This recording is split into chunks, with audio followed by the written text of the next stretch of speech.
ವೀಕ್ಷಕರೇ, Royals Kannada prime ನ್ಯೂಸ್ಗೆ ಸ್ವಾಗತ. ನಾನು ರಕ್ಷಿತಾ. ಮೊದಲಿಗೆ ಹೆಡ್ಲೈನ್ಸ್. ಬಾಗೇಪಲ್ಲಿಯಲ್ಲಿ ಪಾಕಿಸ್ತಾನ ಪ್ರಜೆಗಳ ವಾಸ. ಪಾಕಿಸ್ತಾನ ಮೂಲದ ತಾಯಿ ಮಗ ಬಂಧಿಸಿದ ಬಾಗೇಪಲ್ಲಿ ಪೊಲೀಸರು. ವೀಸಾ ಅವಧಿ ಮುಗಿದ ಬಳಿಕವೂ ಇಲ್ಲೇ ವಾಸ. ತಾಯಿ ಪುತ್ರನ ವಿರುದ್ಧ ಪ್ರಕರಣ ದಾಖಲು. ಚಿಕ್ಕಬಳ್ಳಾಪುರದಲ್ಲಿ ರಾಷ್ಟ್ರೀಯ ಲೋಕ ಅದಾಲತ್ ಯಶಸ್ವಿ. ರಾಜಿ ಸಂಧಾನದ ಮೂಲಕ ಹಲವಾರು ಪ್ರಕರಣಗಳ ಇತ್ಯರ್ಥ. ಚೆಕ್ ಬೌನ್ಸ್ ಪ್ರಕರಣಗಳಲ್ಲಿ ಪಾರಾದ ಹಲವರು. ವಿಮೆ ಇಲ್ಲದೆ ಕಾರಣಕ್ಕೆ ಪರಿಹಾರ ಕಟ್ಟಿದ ಟ್ರ್ಯಾಕ್ಟರ್ ಮಾಲೀಕ. ಚಿಂತಾಮಣಿಯಲ್ಲಿ ಬಾವಿಗೆ ಬಿದ್ದು ಮದ್ಯ ವ್ಯಸನಿ ಸಾವು. ರಾತ್ರಿ ವೇಳೆ ಬಾವಿಗೆ ಬಿದ್ದ ವ್ಯಕ್ತಿಯನ್ನು ಕಂಡು ಬೊಗಳಿದ ನಾಯಿಗಳು. ನಾಯಿಗಳ ಬೊಗಳಾಟದಿಂದ ಬೆಳಕಿಗೆ ಬಂದ ಘಟನೆ. ವಾರ್ತೆಗಳ ವಿವರ. SIR ಬೇಡ ಅಂತ ವಿರೋಧ ಮಾಡ್ತಿದ್ದಾರಲ್ಲ ಹಲವರು, ಅವರು ನೋಡಲೇಬೇಕಾದ ಸ್ಟೋರಿ ಇದು. ಪಾಕಿಸ್ತಾನದಿಂದ ಭಾರತಕ್ಕೆ ಬಂದು 2 ದಶಕಕ್ಕೂ ಹೆಚ್ಚು ಕಾಲದಿಂದ ಇಲ್ಲಿ ನೆಲೆಸಿದ ಪಾಕಿಸ್ತಾನಿ ಪ್ರಜೆಗಳನ್ನ ಜೈಲಿಗೆ ಅಟ್ಟುವಲ್ಲಿ ಬಾಗೇಪಲ್ಲಿ ಪೊಲೀಸರು ಯಶಸ್ವಿಯಾಗಿದ್ದು, ಇದಕ್ಕೆ ಬಾಗೇಪಲ್ಲಿ ತಹಸೀಲ್ದಾರ್ ಮನೀಷಾ ಮಹೇಶ್ ಪತ್ರಿ ಅವರು ನೀಡಿದ ದೂರು ಪ್ರಮುಖ ಕಾರಣ ಎಂಬುದು ವಿಶೇಷ. ಇಷ್ಟಕ್ಕೂ ಏನಿದು ಸ್ಟೋರಿ ಅಂತೀರಾ? ನೀವೇ ನೋಡಿ.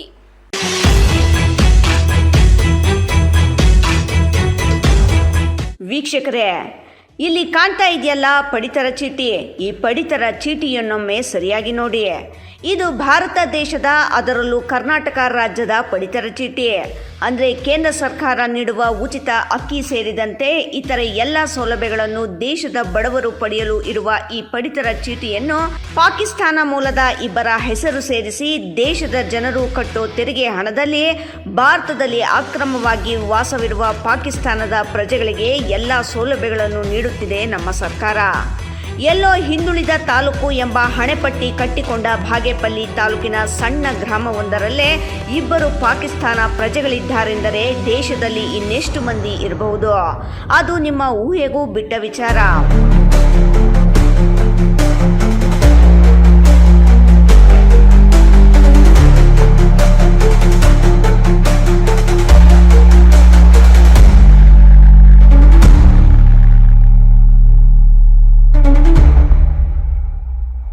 ವಿಚಿತ್ರವಾದರೂ ಇದು ಸತ್ಯ. ಕೇವಲ ಈ ಪಡಿತರ ಚೀಟಿ ಮಾತ್ರವಲ್ಲ, ಇವರ ಹೆಸರಿನಲ್ಲಿ ಆಧಾರ್ ಕಾರ್ಡ್ ಇದೆ. ಭಾರತದ ಮತದಾರರ ಪಟ್ಟಿಯಲ್ಲಿ ಹೆಸರಿದೆ. ಮತದಾರರ ಚೀಟಿಯೂ ಇದೆ. ಪಾನ್ ಕಾರ್ಡ್ ಕೂಡ ಇದೆ. ಇಷ್ಟೆಲ್ಲ ಇದ್ದ ಮೇಲೆ ಇವರು ಭಾರತೀಯ ಪ್ರಜೆ ಅಲ್ಲ ಅಂತ ಯಾರು ತಾನೇ ಹೇಳಲು ಸಾಧ್ಯ? ಆದರೆ ಇವರು ಭಾರತೀಯ ಪ್ರಜೆಯಲ್ಲ, ಪಾಕಿಸ್ತಾನದ ಪ್ರಜೆ ಎಂಬುದು ಇದೀಗ ಬಹಿರಂಗವಾಗಿದೆ. ಆಫೀಸಿಂದ ನಮಗೊಂದು ಕಂಪ್ಲೇಂಟ್ ಬಂದಿರ್ತದೆ. ಈ ರೀತಿ ಭಾರತದ ಪೌರತ್ವ ಹೊಂದೇ ಇರುವಂತಹ ಕೆಲವು ವ್ಯಕ್ತಿಗಳು ಬಾಗೇಪಲ್ಲಿ ತಾಲೂಕಿನಲ್ಲಿ ಇದ್ದಾರೆ ಅಂತ ಅಂದ್ಬಿಟ್ಟು ಆ ಒಂದು ಕಂಪ್ಲೇಂಟ್ ಮೇರೆಗೆ ನಾವು ವಿಸಿಟ್ ಮಾಡಿದಾಗ ಮತ್ತು ದಾಖಲೆಗಳನ್ನ ನೋಡಿದಾಗ ನಮಗೆ ಆ ರೀತಿ ಭಾರತದ ಪೌರತ್ವ ಹೊಂದೇ ಇರೋರು ವ್ಯಕ್ತಿಗಳು ಕಂಡು ಬಂದಿರ್ತದೆ. ಹೇಗೆ ಅಂತಂದರೆ ಅವರು ಪಾಕಿಸ್ತಾನಿ ಪಾಸ್ಪೋರ್ಟ್ಸ್ನ ಹೊಂದಿರ್ತಾರೆ, ಜೊತೆಗೆ ಅವರು ಹುಟ್ಟು ಸ್ಥಳ ಬಂದು ಭಾರತ ದೇಶ ಆಗಿರೋದಿಲ್ಲ. ಸೊ ಅದು ಯಾವ ರೀತಿ ಅಂತಂದರೆ, ಅವರು ಇನಿಷಿಯಲ್ ಆಗಿ ಒಬ್ಬ ವ್ಯಕ್ತಿ ಹೆಸರು ಮೊಹಮ್ಮದ್ ಆಯುಬ್ ಖಾನ್ ಅಂತ ಅಂದ್ಬಿಟ್ಟು ಅವರು ದಾಸೆಗರ್ಪಲ್ಲಿಯ ನಿವಾಸಿಯಾಗಿರ್ತಾರೆ. ಅವರು 1993ರಲ್ಲಿ ದುಬೈನಲ್ಲಿ ಕೆಲಸ ಮಾಡ್ತಿರ್ಬೇಕಾದ್ರೆ ಅವ್ರಿಗೆ ಒಬ್ಬ ಲೇಡಿ ಫರ್ನಾಜ್ ಅನ್ನೋರು ಪರಿಚಯ ಆಗಿಬಿಟ್ಟು ಅವರು ಮದುವೆ 2003ನಲ್ಲಿ ಆಗ್ತಾರೆ. 2004ನಲ್ಲೇ ಅವರ ಮೊದಲನೇ ಮಗ ಮೊಹಮ್ಮದ್ ಫರ್ದೀನ್ ಹುಟ್ಟುತ್ತಾರೆ. ಅಲ್ಲಿ ಪಾಕಿಸ್ತಾನಲ್ಲೇ ಹುಟ್ಟುತ್ತಾರೆ. ಅದಾದ ನಂತರ ಇನ್ನು 2 ಮಕ್ಕಳು ದುಬೈನಲ್ಲಿ ಹುಟ್ಟುತ್ತಾರೆ. ಸೊ ಅದಾದ ಬಳಿಕ ಅವರು ಭಾರತ ದೇಶಕ್ಕೆ ಬರ್ತಾರೆ. ಭಾರತ ದೇಶಕ್ಕೆ ಬಂದಾಗ ಅವರು ಒಂದು ಇಂಡಿಯನ್ ಸಿಟಿಸನ್ಶಿಪ್ನ ಪಡೆದೇನೆ ಬೇರೆ ಡಾಕ್ಯುಮೆಂಟ್ಸ್ನ ತೊಗೊಂಡ್ಬಿಡ್ತಾರೆ. ಒಂದು ಕ್ಯಾಸ್ಟ್ ಇನ್ಕಮ್ ಸರ್ಟಿಫಿಕೇಟ್ನ ಬೆಂಗಳೂರಿನಲ್ಲಿ ತೊಗೊಳ್ತಾರೆ. ಅದೇ ರೀತಿ ಆಧಾರ್ ಕಾರ್ಡ್ನೂ ಕೂಡ ಬೆಂಗಳೂರಿನಲ್ಲೇ ತೊಗೊಳ್ತಾರೆ. ಅದಾದಮೇಲೆ ಅವರು ಆಧಾರ್ ಅಡ್ರೆಸ್ನ ಬಾಗೇಪಲ್ಲಿಗೆ ಚೇಂಜ್ ಮಾಡಿಕೊಂಡು ರೇಷನ್ ಕಾರ್ಡಲ್ಲಿ ನಮೂದು, ಜೊತೆಗೆ ವೋಟರ್ ಲಿಸ್ಟ್ನಲ್ಲಿ ನಮೂದು ಮಾಡ್ಕೊಳ್ತಾರೆ. ಸೊ ಈ ರೀತಿ ಕಂಪ್ಲೇಂಟ್ ಬಂದಾಗ ಇಮಿಡಿಯೇಟಾಗಿ ನಾವು ಆ ದಾಖಲೆಗಳನ್ನೆಲ್ಲ ಪರಿಶೀಲಿಸಿ ಅವ್ರನ್ನೂ ಎಲ್ಲ ನಾವು ಒಂದು ರೀತಿ ಮಾತಾಡಿಸಿದ ಮೇಲೆ ಆ ಒಂದು ವಿಷಯ ನಮಗೆ ಹೊರಗಡೆ ಬಂದಾಗ ನಾವೇನು ಮಾಡ್ತೀವಿ ಅಂತಂದರೆ ಇಮಿಡಿಯೇಟಾಗಿ ರೇಷನ್ ಕಾರ್ಡ್ನಲ್ಲಿ ಹೆಸರು ಡಿಲೀಟ್ ಮಾಡ್ತೀವಿ. ಜೊತೆಗೆ ವೋಟರ್ ಲಿಸ್ಟಿಂದನೂ ಕೂಡ ಯಾರು ಭಾರತದ ಪೌರತ್ವ ಹೊಂದಿಲ್ವೋ ಒಂದು ತಾಯಿ ಮತ್ತು ಒಬ್ಬ ಮಗ ಅವ್ರದ್ದು ಕೂಡ ನಾವು ಇಮಿಡಿಯೇಟಾಗಿ ಡಿಲೀಟ್ ಮಾಡ್ತೀವಿ. ಜೊತೆಗೆ ಅವರ ವಿರುದ್ಧ ಕೂಡ ನಾವು ಒಂದು ಕಂಪ್ಲೇಂಟನ್ನು ಪೊಲೀಸ್ ಸ್ಟೇಷನಲ್ಲಿ ದಾಖಲು ಮಾಡಿದ್ದೀವಿ. ಮೊಹಮ್ಮದ್ ಆಯುಬ್ ಖಾನ್ ಅವರು ಇಂಡಿಯನ್ ಸಿಟಿಸನ್ನೇ. ಹೌದು, ಅವರು ಮದುವೆ ಆಗಿದ್ದು ದುಬೈಯಲ್ಲಿ ಮದುವೆ ಆಗ್ತಾರೆ. ಬಟ್ ಆಕೆ ಬಂದು ಪಾಕಿಸ್ತಾನಿ ನ್ಯಾಷನಲ್ ಆಗಿರ್ತಾರೆ. ಅವರ ಮೊದಲನೇ ಮಗನೂ ಕೂಡ ದುಬೈಯಲ್ಲಿ ಇದ್ದಾಗ್ಲೇನೆ ಅವರು ಪಾಕಿಸ್ತಾನ್ಗೆ ಹೋಗಿ ಅಲ್ಲಿ ಅವರು ಮಗು ಹುಟ್ಟೋದು. ಸೊ ಅದು ಕೂಡ ಪಾಕಿಸ್ತಾನಿ ನ್ಯಾಷನಲ್ ಆಗಿರುತ್ತೆ. ಹಾಗಾಗಿಯೇ ಬಾಗೇಪಲ್ಲಿ ತಹಸೀಲ್ದಾರ್ ಮನೀಷಾ ಮಹೇಶ್ ಪತ್ರಿ ಅವರು ಬಾಗೇಪಲ್ಲಿ ಪೊಲೀಸ್ ಠಾಣೆಗೆ ದೂರು ನೀಡಿದ್ದು, ತಹಸೀಲ್ದಾರ್ ದೂರು ಆಧರಿಸಿ ಪೊಲೀಸರು ಪಾಕಿಸ್ತಾನ ಪ್ರಜೆಗಳಿಬ್ಬರನ್ನು ಬಂಧಿಸಿ ಜೈಲಿಗೆ ಅಟ್ಟುವಲ್ಲಿ ಯಶಸ್ವಿಯಾಗಿದ್ದಾರೆ. ಬಾಗೇಪಲ್ಲಿ ತಾಲೂಕಿನ ದಾಸಯ್ಯ ಘರಿಪಾಳ್ಯ ಗ್ರಾಮದಲ್ಲಿ ಅಕ್ರಮವಾಗಿ ನೆಲೆಸಿದ್ದರೆಂಬ ಆರೋಪದಡಿ ಪಾಕಿಸ್ತಾನ ಮೂಲದ ಮಹಿಳೆ ಹಾಗೂ ಆಕೆಯ ಪುತ್ರನನ್ನು ಪೊಲೀಸರು ಬಂಧಿಸಿದ್ದಾರೆ. ಭಾರತೀಯ ಪೌರತ್ವವಲ್ಲದಿದ್ದರೂ ಆಧಾರ್, ರೇಷನ್ ಕಾರ್ಡ್, ಮತದಾರರ ಗುರುತಿನ ಚೀಟಿ ಸೇರಿದಂತೆ ಹಲವು ದಾಖಲೆಗಳನ್ನು ಹೊಂದಿದ್ದ ಆರೋಪವು ಇವರ ವಿರುದ್ಧ ಕೇಳಿಬಂದಿದೆ. ಪಾಕಿಸ್ತಾನ ಮೂಲದ ಬಹರ್ನಾಜ್ ಮತ್ತು ಆಕೆಯ ಪುತ್ರ ಮೊಹಮ್ಮದ್ ಪರ್ದೀನ್ ಖಾನ್ ಎಂಬುವವರನ್ನು ಬಾಗೇಪಲ್ಲಿ ಪೊಲೀಸರು ಬಂಧಿಸಿದ್ದಾರೆ. ವೀಸಾ ಅವಧಿ ಮುಗಿದ ಬಳಿಕವೂ ಭಾರತದಲ್ಲಿ ಅಕ್ರಮವಾಗಿ ನೆಲೆಸಿದ್ದ ಆರೋಪದಡಿ ಇಬ್ಬರ ವಿರುದ್ಧ ಪ್ರಕರಣ ದಾಖಲಿಸಿ ಕಾನೂನು ಕ್ರಮ ಕೈಗೊಳ್ಳಲಾಗಿದೆ. ಪೊಲೀಸರ ಪ್ರಾಥಮಿಕ ಮಾಹಿತಿಯಂತೆ ದಾಸಯ್ಯ ಘಾರಿಪಲ್ಲಿಯ ನಿವಾಸಿ ಆಯೂಬ್ ಖಾನ್ ಪಾಕಿಸ್ತಾನ ಮೂಲದ ಬಹರ್ನಾಜ್ ಎಂಬುವರನ್ನು 2003ರಲ್ಲಿ ವಿವಾಹವಾಗಿದ್ದರು ಎಂದು ಬಾಗೇಪಲ್ಲಿ ತಹಸೀಲ್ದಾರ್ ತಿಳಿಸಿದ್ದಾರೆ. ಈ ದಂಪತಿಗೆ ಇಬ್ಬರು ಮಕ್ಕಳಿದ್ದು, ಅವರಲ್ಲಿ ಹಿರಿಯ ಮೊಹಮ್ಮದ್ ಪರ್ದೀನ್ ಖಾನ್ ಎಂಬಾತನನ್ನು ಪೊಲೀಸರು ಬಂಧಿಸಿದ್ದಾರೆ. ಕಾರಣ, ಈ ಪರ್ದೀನ್ ಖಾನ್ ಜನಿಸಿರೋದು ಪಾಕಿಸ್ತಾನದಲ್ಲಂತೆ. ಇವರಿಬ್ಬರ ಮದುವೆ ದುಬೈನಲ್ಲಿ ಆಗಿದ್ದು, ಹಿರಿಯ ಪುತ್ರ ಪಾಕಿಸ್ತಾನದಲ್ಲಿ ಜನಿಸಿದ್ದು, ತಾಯಿ ಮತ್ತು ಹಿರಿಯ ಮಗ ಇಬ್ಬರು ಪಾಕಿಸ್ತಾನ ಪ್ರಜೆಗಳು ಎಂಬುದು ಪೊಲೀಸರ ತನಿಖೆಯಲ್ಲಿ ತಿಳಿದುಬಂದ ವಿಚಾರವಾಗಿದೆ.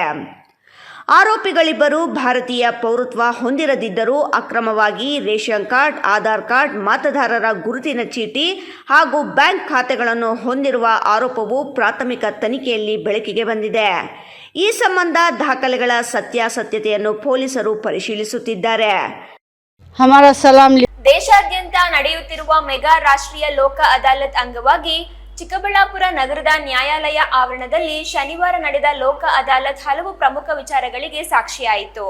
ನ್ಯಾಯಾಲಯದಲ್ಲಿ ವರ್ಷಾನುಗಟ್ಟಲೆ ಬಾಕಿ ಉಳಿದಿದ್ದ ಅನೇಕ ಸಿವಿಲ್, ಕ್ರಿಮಿನಲ್ ಹಾಗೂ ಕೌಟುಂಬಿಕ ಪ್ರಕರಣಗಳನ್ನು ಉಭಯ ಪಕ್ಷದವರ ಸಮ್ಮತಿಯೊಂದಿಗೆ ರಾಜಿ ಸಂಧಾನದ ಮೂಲಕ ಸುಖಾಂತ್ಯಗೊಳಿಸಲಾಯಿತು.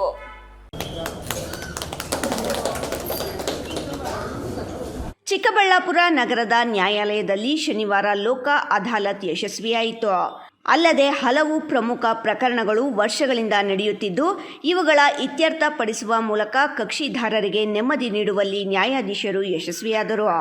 ನ್ಯಾಯಾಲಯದಲ್ಲಿ ವರ್ಷಾನುಗಟ್ಟಲೆ ಬಾಕಿ ಉಳಿದಿದ್ದ ಅನೇಕ ಸಿವಿಲ್, ಕ್ರಿಮಿನಲ್ ಹಾಗೂ ಕೌಟುಂಬಿಕ ಪ್ರಕರಣಗಳನ್ನು ಉಭಯ ಪಕ್ಷದವರ ಸಮ್ಮತಿಯೊಂದಿಗೆ ರಾಜಿ ಸಂಧಾನದ ಮೂಲಕ ಸುಖಾಂತ್ಯಗೊಳಿಸಲಾಯಿತು. ಚೆಕ್ ಬೌನ್ಸ್ ಪ್ರಕರಣಗಳು ಹೆಚ್ಚಾಗಿ ಇತ್ಯರ್ಥವಾಗಿದ್ದು ವಿಶೇಷವಾಗಿತ್ತು. ಕಾರ್ಯಕ್ರಮದಲ್ಲಿ ಮಾತನಾಡಿದ ಪ್ರಧಾನ ಜಿಲ್ಲಾ ಮತ್ತು ಸತ್ರ ನ್ಯಾಯಾಧೀಶರು ಹಾಗೂ ಜಿಲ್ಲಾ ಕಾನೂನು ಸೇವೆಗಳ ಪ್ರಾಧಿಕಾರದ ಅಧ್ಯಕ್ಷರಾದ ನ್ಯಾಯಮೂರ್ತಿ ಟಿ.ಪಿ. ರಾಮಲಿಂಗೇಗೌಡ ಅವರು ನ್ಯಾಯಾಲಯದ ಕದ ತಟ್ಟುವ ಕಕ್ಷಿದಾರರಿಗೆ ಸಂಧಾನಕಾರರ ಮೂಲಕ ತಿಳಿ ಹೇಳಿ ಇತ್ಯರ್ಥಪಡಿಸುವ ಅಭೂತಪೂರ್ವ ಕ್ಷಣವಾಗಿದೆ. ಅಣ್ಣ ತಮ್ಮ, ಅಕ್ಕ ತಂಗಿ ಅಥವಾ ಸ್ನೇಹಿತರ ನಡುವೆ ಸಣ್ಣ ಪುಟ್ಟ ವಿಚಾರಗಳಿಗೆ ಪ್ರತಿಷ್ಠೆಗಾಗಿ ನ್ಯಾಯಾಲಯದ ಮೆಟ್ಟಿಲೇರಿ ಜೀವನ ಹಾಳು ಮಾಡಿಕೊಳ್ಳಬೇಡಿ ಎಂದು ಕಿವಿಮಾತು ಹೇಳಿದರು. ಇನ್ನು ಅದಾಲತ್ನಲ್ಲಿ 25,000ಕ್ಕೆ ಸಂಬಂಧಿಸಿದ ಚೆಕ್ ಪ್ರಕರಣ ಕಳೆದ 4 ವರ್ಷದಿಂದ ನಡೆದು ಶಿಕ್ಷೆಯಾಗಿ ಇದೀಗ ಲೋಕ ಅದಾಲತ್ನಲ್ಲಿ ರಾಜಿಯಾಯಿತು. 25,000 ಪಾವತಿಸಿ ಪ್ರಕರಣ ಇತ್ಯರ್ಥಪಡಿಸಿಕೊಂಡಿದ್ದಾರೆ. 4 ವರ್ಷಗಳ ಕಾಲ ಹಣದ ವೆಚ್ಚ ಮಾಡಿ ಇದೀಗ ಅದಾಲತ್ನಲ್ಲಿ ರಾಜಿ ಮಾಡಿಕೊಂಡು ಸುಖಾಂತ್ಯವಾಗಿದೆ ಎಂದು ಕಕ್ಷಿದಾರರು ಮತ್ತು ನ್ಯಾಯಾಧೀಶರು ಹರ್ಷ ವ್ಯಕ್ತಪಡಿಸಿದರು.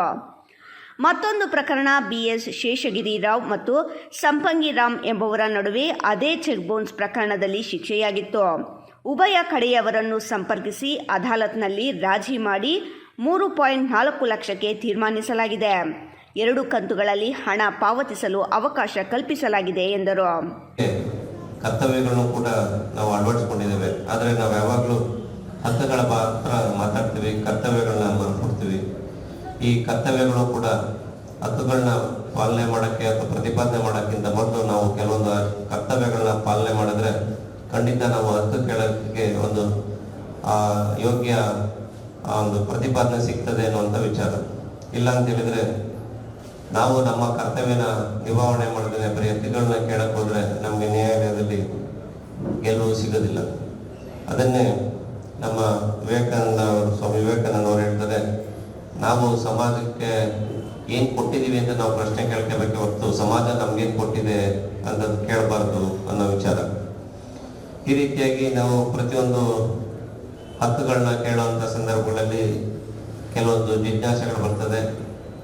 ಕೆಲವರು ಸೋತು ಸುಕ್ಕುಬಾಳು ಅಂತೇಳಿ ಮನೆಯಲ್ಲೇ ಕೆಲವೊಂದು ಸಮಸ್ಯೆಗಳನ್ನ ಬಗೆಹರಿಸ್ಕೋತಾರೆ.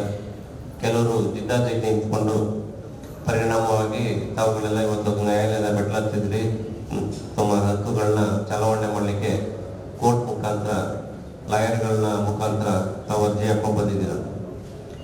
ಇಲ್ಲಿ ನಾವು ನ್ಯಾಯಾಲಯದಲ್ಲಿ ನಿಮ್ಮ ವ್ಯಾಜ್ಯಗಳನ್ನ ತೀರ್ಮಾನ ಮಾಡಿದಾಗ ಜಡ್ಜ್ಮೆಂಟ್ ಬರೀತೀವಿ. ಆ ಜಡ್ಜ್ಮೆಂಟಲ್ಲಿ ಇಬ್ಬರಿಗೂ ಕೂಡ ನ್ಯಾಯ ಕೊಡ್ಲಿಕ್ಕೆ ಆಗೋದಿಲ್ಲ. ಯಾವುದೋ ಒಬ್ರದ್ದು ಕರೆಕ್ಟ್ ಇರ್ತದೆ, ಇನ್ನೊಬ್ರದ್ದು ತಪ್ಪಿರ್ತದೆ. ಅಥವಾ ಒಬ್ಬರು ಕೇಳುವಂಥ ಹಕ್ಕು ಕಾನೂನು ಪ್ರಕಾರವಾಗಿರ್ತದೆ, ಇನ್ನೊಬ್ರದ್ದು ಕಾನೂನಿಗೆ ಹೊರತಾಗಿರ್ತದೆ. ಅಂತ ಸಂದರ್ಭದಲ್ಲಿ ನಾವು ಕೊಡುವಂಥ ತೀರ್ಪು ಕೇವಲ ಒಬ್ಬರಿಗೆ ಮಾತ್ರ, ಇಬ್ಬರು ಪಕ್ಷಕಾರರಿಗೂ ನ್ಯಾಯ ಕೊಡುವಂಥದ್ದಲ್ಲ, ಒಬ್ಬರಿಗೆ ಮಾತ್ರ ನ್ಯಾಯ ಸಿಗ್ತದೆ. ಮತ್ತೊಂದು ಪ್ರಕರಣ ಗೌರಿಬಿದನೂರು ತಾಲೂಕಿನ ಜಮೀನು ವಿಭಾಗಕ್ಕೆ ಸಂಬಂಧಿಸಿ ಅಕ್ಕ ತಂಗಿಯರ ನಡುವೆ ವಿವಾದ ಏರ್ಪಟ್ಟು ನ್ಯಾಯಾಲಯದ ಮೆಟ್ಟಿಲೇರಿದ್ದು ಅದಾಲತ್ನಲ್ಲಿ ಇತ್ಯರ್ಥಪಡಿಸಲಾಗಿದೆ. ಜಮೀನಿನಲ್ಲಿ ಎಲ್ಲ ಮಕ್ಕಳಿಗೂ ಸಮಾನವಾಗಿ ಪಾಲು ಮಾಡಲಾಗಿದೆ. ಮತ್ತೊಂದು ಅಪಘಾತ ಪ್ರಕರಣವೊಂದಕ್ಕೆ ಸಂಬಂಧಿಸಿ ಇತ್ಯರ್ಥಪಡಿಸಲಾಯಿತು. ರೈತರೊಬ್ಬರು ಟ್ಯಾಂಕರ್ ಖರೀದಿಸಿ ಸರಿಯಾದ ಸಮಯಕ್ಕೆ ವಿಮೆ ಮಾಡಿಸದ ಕಾರಣ ಅಪಘಾತವಾಗಿ ಒಬ್ಬರು ಮೃತಪಟ್ಟಿರುತ್ತಾರೆ. ಪರಿಹಾರಕ್ಕಾಗಿ ಪ್ರಕರಣ ದಾಖಲಿಸಿದಾಗ ಟ್ಯಾಂಕರ್ ಮಾಲೀಕರಿಗೆ ಚಾಲನಾ ಪರವಾನಗಿ ಇರಲಿಲ್ಲ, ವಾಹನಕ್ಕೆ ವಿಮೆಯೂ ಇರಲಿಲ್ಲ. ನ್ಯಾಯಾಲಯದ ತೀರ್ಪಿನ ನಂತರ ರೈತರು ಪರಿಹಾರ ನೀಡಿರಲಿಲ್ಲ. ಹಾಗಾಗಿ ರೈತನನ್ನು ಬಂಧಿಸಿ ಜಮೀನು ಹರಾಜು ಹಾಕಿ ಪರಿಹಾರ ನೀಡಲು ಆದೇಶವಾಗಿತ್ತು. ಇಂತಹ ಸಮಯದಲ್ಲಿ ಅದಾಲತ್ನಲ್ಲಿ ಪರಿಹಾರದ ಹಣ ನೀಡಿ ಪ್ರಕರಣ ಸುಖಾಂತ್ಯಪಡಿಸಲಾಗಿದೆ ಎಂದು ನ್ಯಾಯಾಧೀಶರು ಹೇಳಿದರು. ಚಿಂತಾಮಣಿ ನಗರದ ಅಂಬಾಜಿ ದುರ್ಗ ಬೆಟ್ಟಕ್ಕೆ ಹೊಂದಿಕೊಂಡಿರುವ ಕೈಲಾಸಗಿರಿ ಬೆಟ್ಟದ ರಸ್ತೆಯಲ್ಲಿರುವ ವೆಂಕಟೇಶ್ ಎಂಬುವವರಿಗೆ ಸೇರಿದ ಕಲ್ಲು ಕಟ್ಟಡದ ಬಾವಿಗೆ ಬಿದ್ದು ವ್ಯಕ್ತಿಯೊಬ್ಬರು ಸಾವನ್ನಪ್ಪಿರುವ ಘಟನೆ ಶುಕ್ರವಾರ ಸಂಜೆ ನಡೆದಿದೆ. ಚಿಂತಾಮಣಿ ನಗರದ ಶಾಂತಿನಗರ ಬಡಾವಣೆ ನಿವಾಸಿ 38 ವರ್ಷದ ಮುರುಗನ್ ಮೃತಪಟ್ಟ ದುರ್ದೈವಿ.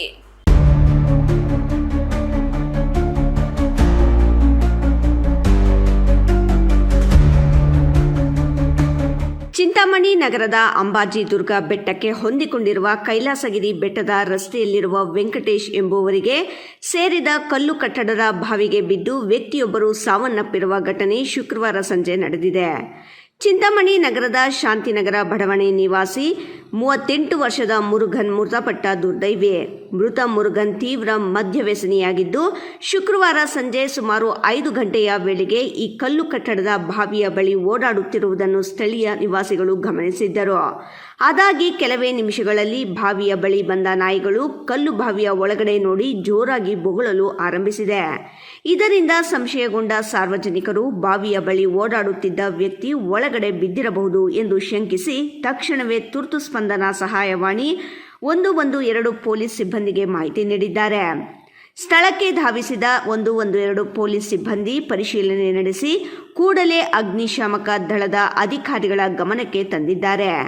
ತಕ್ಷಣವೇ ಕಾರ್ಯಪ್ರವೃತ್ತರಾದ ಅಗ್ನಿಶಾಮಕ ದಳದ ಸಿಬ್ಬಂದಿ ಸ್ಥಳಕ್ಕೆ ಆಗಮಿಸಿ ಬಾವಿಯಲ್ಲಿ ತೀವ್ರ ಹುಡುಕಾಟ ನಡೆಸಿದಾಗ ಮುರುಗನ್ ಅವರ ಶವ ಪತ್ತೆಯಾಗಿದೆ. ಬಳಿಕ ಸಿಬ್ಬಂದಿಯು ಬಾವಿಯಲ್ಲಿದ್ದ ಶವವನ್ನು ಮೇಲಕ್ಕೆತ್ತುವಲ್ಲಿ ಯಶಸ್ವಿಯಾಗಿದ್ದಾರೆ. ಸ್ಥಳಕ್ಕೆ ಆಗಮಿಸಿದ ಸಾರ್ವಜನಿಕರು ಮೃತನ ಗುರುತು ಪತ್ತೆ ಹಚ್ಚಿದ್ದು ನಗರ ಠಾಣೆಯ ಪೊಲೀಸರು ಶವವನ್ನು ಮರಣೋತ್ತರ ಪರೀಕ್ಷೆಗಾಗಿ ಸಾರ್ವಜನಿಕ ಆಸ್ಪತ್ರೆಗೆ ರವಾನಿಸಿದ್ದಾರೆ. ಈ ಸಂಬಂಧ ನಗರ ಪೊಲೀಸ್ ಠಾಣೆಯಲ್ಲಿ ಪ್ರಕರಣ ದಾಖಲಾಗಿದ್ದು ಪೊಲೀಸರು ಮುಂದಿನ ಕಾನೂನು ಕ್ರಮ ಕೈಗೊಂಡಿದ್ದಾರೆ. ಇಮ್ರಾನ್ ಖಾನ್, ರಾಯಲ್ಸ್ ಕನ್ನಡ, ಚಿಂತಾಮಣಿ. ಇದೀಗ ಸಣ್ಣದೊಂದು ವಿರಾಮದ ನಂತರ ರಾಯಲ್ಸ್ ಕನ್ನಡ ಪ್ರೈಮ್ ನ್ಯೂಸ್ ಮುಂದುವರಿಯುತ್ತದೆ. ನಮಸ್ಕಾರ ಕರ್ನಾಟಕ. ಮದ್ಯಪಾನ ಮಾಡಿ ಪ್ರತಿದಿನ ನಿಮ್ಮ ಮನೆಯಲ್ಲಿ ಜಗಳ ಕಿರಿಕಿರಿ ಮಾಡುತ್ತಿದ್ದಾರೆಯೇ? ಎಷ್ಟೇ ಪ್ರಯತ್ನ ಮಾಡಿ ಯಾವುದೇ ನಾಟಿ ಔಷಧಿ ಕೊಡಿಸಿದರೂ ಪ್ರಯೋಜನವಾಗುತ್ತಿಲ್ಲವೇ? ಎಲ್ಲಾ ದೇವರ ಮೊರೆ ಹೋದರೂ ಡ್ರಿಂಕ್ಸ್ ಮಾಡುವುದನ್ನು ಬಿಡಿಸಲು ನಿಮಗೆ ಸಾಧ್ಯವಾಗುತ್ತಿಲ್ಲವೇ? ಆಣೆ ಪ್ರಮಾಣ ಮಾಡಿಯೂ ಸಹ ಎಣ್ಣೆ ಹೊಡೆಯೋದನ್ನ ಸ್ಟಾಪ್ ಮಾಡ್ತಿಲ್ಲವೇ? ಗುಟ್ಕಾ, ತಂಬಾಕು, ಬೀಡಿ, ಸಿಗರೆಟ್ ಹವ್ಯಾಸದಿಂದ ದೂರ ಬರಲು ಸಾಧ್ಯವಾಗುತ್ತಿಲ್ಲವೇ? ಮತ್ತೇಕೆ ತಡ? ಈಗಲೇ ಟಿವಿ ಸ್ಕ್ರೀನ್ ಮೇಲೆ ಡಿಸ್ಪ್ಲೇ ಆಗುತ್ತಿರುವ ಮೊಬೈಲ್ ನಂಬರ್ಗೆ ಕಾಲ್ ಮಾಡಿ ಯಾವುದೇ ರೀತಿಯ ಸೈಡ್ ಎಫೆಕ್ಟ್ ಇಲ್ಲದ 100% ಹರ್ಬಲ್, GMP ಸರ್ಟಿಫೈಡ್ ಮತ್ತು ಕ್ಲಿನಿಕಲಿ ಅಪ್ರೂವ್ಡ್ ಆಗಿರುವ ಔಷಧಿಯನ್ನ ಬುಕ್ ಮಾಡಿ. ನಿಮ್ಮ ದುಶ್ಚಟಗಳನ್ನ ದೂರ ಮಾಡಿ ಆರೋಗ್ಯಕರ ಜೀವನವನ್ನ ನಿಮ್ಮದಾಗಿಸಿಕೊಳ್ಳಿ. Mobile number 9739952121.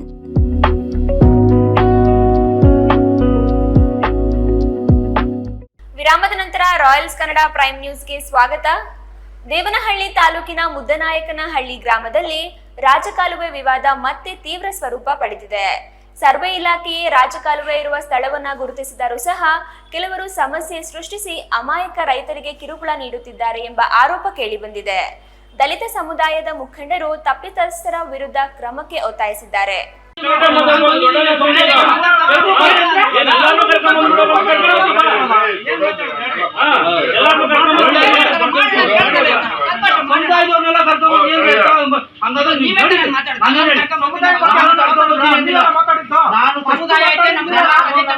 ದೇವನಹಳ್ಳಿ ತಾಲೂಕಿನ ಮುದ್ದನಾಯಕನಹಳ್ಳಿ ಗ್ರಾಮದಲ್ಲಿ ಅಕ್ರಮವಾಗಿ ಮುಚ್ಚಲಾಗಿದೆ ಎನ್ನಲಾದ ರಾಜಕಾಲುವೆ ವಿಚಾರ ಮತ್ತೆ ಚರ್ಚೆಗೆ ಗ್ರಾಸವಾಗಿದ್ದು, ಸಂಬಂಧಪಟ್ಟ ಇಲಾಖೆ ಅಧಿಕಾರಿಗಳ ಸಮ್ಮುಖದಲ್ಲಿ ಈ ಹಿಂದೆ ಸರ್ವೆ ಕಾರ್ಯ ನಡೆದಿದ್ದು ರಾಜಕಾಲುವೆಯ ಮೂಲ ಹಾದಿಯನ್ನು ಗುರುತಿಸಲಾಗಿದೆ. ಆದರೆ ಸರ್ವೆ ವರದಿ ಇದ್ದರೂ ಪಕ್ಕದ ಜಮೀನಿನವರು ಉದ್ದೇಶಪೂರ್ವಕವಾಗಿ ಗೊಂದಲ ಸೃಷ್ಟಿಸಿ ತೊಂದರೆ ನೀಡುತ್ತಿದ್ದಾರೆ ಎಂದು ರೈತ ರಮೇಶ್ ಆರೋಪಿಸಿ ಸರ್ವೆಯಲ್ಲಿ ರಾಜಕಾಲುವೆ ಇರುವ ಸ್ಥಳವನ್ನು ಅಧಿಕಾರಿಗಳೇ ಗುರುತಿಸಿದ್ದಾರೆ. ಆದರೂ ಸರ್ವೆ ವರದಿಯನ್ನು ಕಡೆಗಣಿಸಿ ನಮಗೆ ತೊಂದರೆ ಕೊಡುತ್ತಿದ್ದಾರೆ. ಅಕ್ರಮವಾಗಿ ರಾಜಕಾಲುವೆ ಮುಚ್ಚಿದವರ ವಿರುದ್ಧ ಹಾಗೂ ಕರ್ತವ್ಯ ಲೋಪ ಎಸಗಿರುವ ಅಧಿಕಾರಿಗಳ ವಿರುದ್ಧ ಕಾನೂನು ಕ್ರಮ ಕೈಗೊಳ್ಳಬೇಕು, ನಮಗೆ ಶೀಘ್ರ ನ್ಯಾಯ ಸಿಗಬೇಕು ಎಂದು ಒತ್ತಾಯಿಸಿದ್ದಾರೆ. ರಮೇಶ್ ಎಂಬುವವರಿಗೆ ಆಗುತ್ತಿರುವ ತೊಂದರೆಯನ್ನು ಪರಿಹರಿಸಲು ಸ್ಥಳಕ್ಕೆ ಅಧಿಕಾರಿಗಳ ಸಮ್ಮುಖದಲ್ಲಿ ದಲಿತ ಮತ್ತು ಭೋವಿ ಸಮುದಾಯದ ಮುಖಂಡರು ಭೇಟಿ ನೀಡಿ ರಾಜಕಾಲುವೆಯನ್ನು ಸಂಪೂರ್ಣ ತೆರವುಗೊಳಿಸಿ ಆಗ್ರಹಿಸಿದ್ದರೂ ಸಹ ಕ್ಯಾರೆ ಎನ್ನದ ಪಕ್ಕದ ಜಮೀನಿನವರಿಗೆ ಅಧಿಕಾರಿಗಳು ಸೂಕ್ತ ಕ್ರಮ ವಹಿಸಬೇಕೆಂದು ಮನವಿ ಮಾಡಿದ್ದಾರೆ. ನಮ್ಮದು ಮುದ್ದನಾಯಕನಹಳ್ಳಿ ಕರಳಿ ಪಂಚಾಯತ್ ಇದು. ಆಮೇಲೆ ಇಲ್ಲಿ ಚರಂಡಿ ನೀರನ್ನೆಲ್ಲ ಅಡ್ಡ ಹಾಕ್ಬಿಟ್ಟು ರಾಜಕಾಲುವೆನೆಲ್ಲ ಹಚ್ಕೊಂಡಿದ್ದಾರೆ ಅವರು.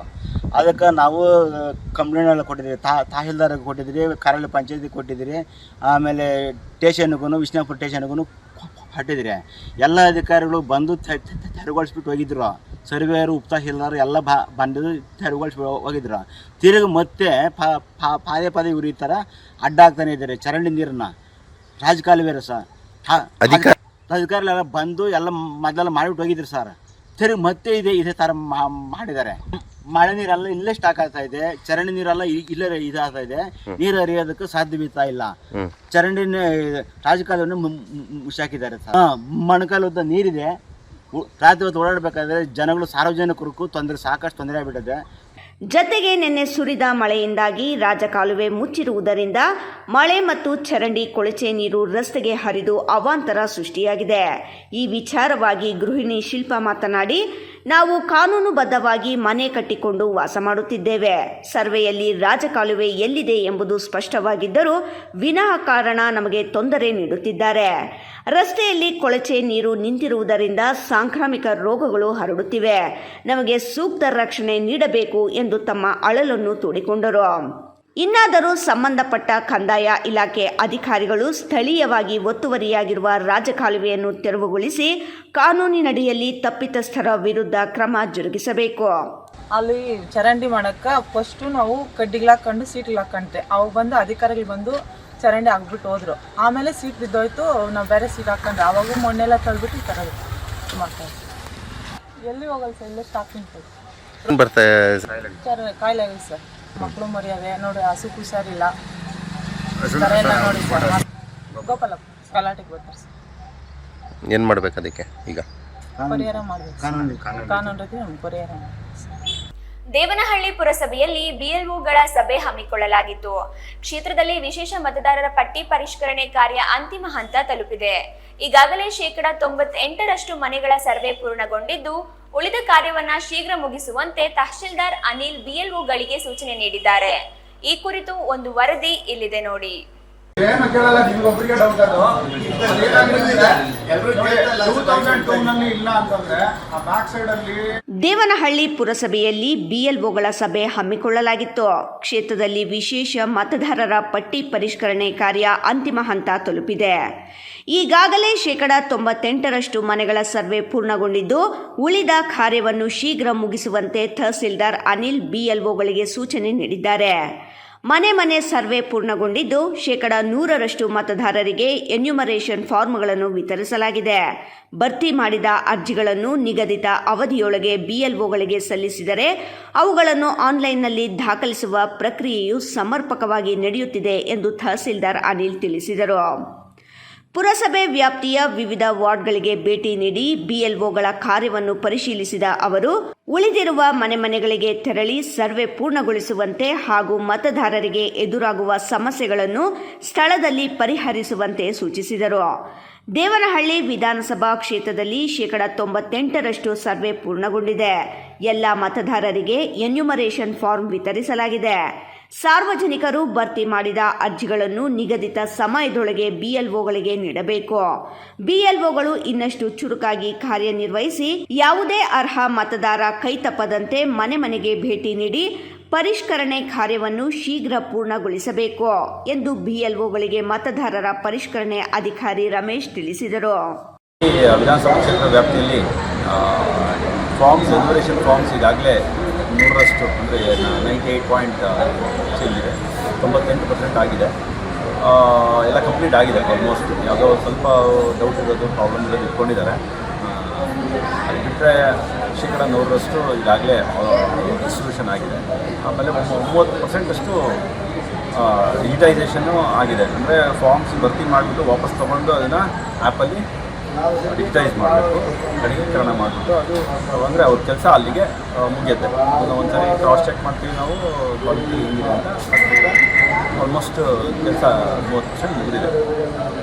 ಇನ್ನು 20ನೇ ತಾರೀಕಷ್ಟರಲ್ಲಿ ನಾವು ಮುಗಿಸ್ಬೇಕು ಅಂತ ನಾವು ಗುರಿ ಇಟ್ಕೊಂಡಿದ್ದೀವಿ. ಅಷ್ಟರಲ್ಲಿ ಎಲ್ಲ ಕಂಪ್ಲೀಟ್ ಸರಿ. ಇಲ್ಲ, ಈಗ 2025 ಪಟ್ಟಿ ಇದೆ, ಅದ್ರ ಪ್ರಕಾರ ಮಾಡ್ತಾ ಇದ್ದಾರೆ. ಈಗ ಇನ್ ಕೇಸ್ ಏನಾದರೂ ಯಾರಾದರೂ ಹೊಸದಾಗಿ ಸೇರ್ಪಡೆ ಆಗಬೇಕು ಅಂದರೆ ಅವ್ರ ಫಾರ್ಮ್ಸ್ ಸಿಗುತ್ತೆ, ಸೇರ್ಪಡೆ ಮಾಡ್ತೀವಿ.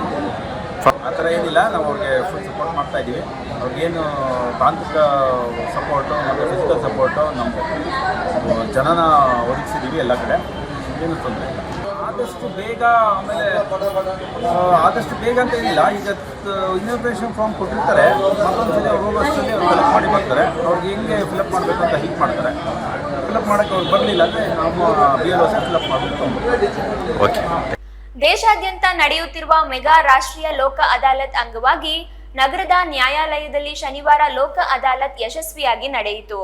ನ್ಯಾಯಾಲಯದಲ್ಲಿ ವರ್ಷಾನುಗಟ್ಟಲೆ ಬಾಕಿ ಉಳಿದಿದ್ದ ಅನೇಕ ಸಿವಿಲ್, ಕ್ರಿಮಿನಲ್ ಹಾಗೂ ಕೌಟುಂಬಿಕ ಪ್ರಕರಣಗಳನ್ನ ಉಭಯ ಪಕ್ಷಕಾರರ ಸಮ್ಮತಿಯೊಂದಿಗೆ ರಾಜಿ ಸಂಧಾನದ ಮೂಲಕ ಸುಖಾಂತ್ಯಗೊಳಿಸಲಾಯಿತು.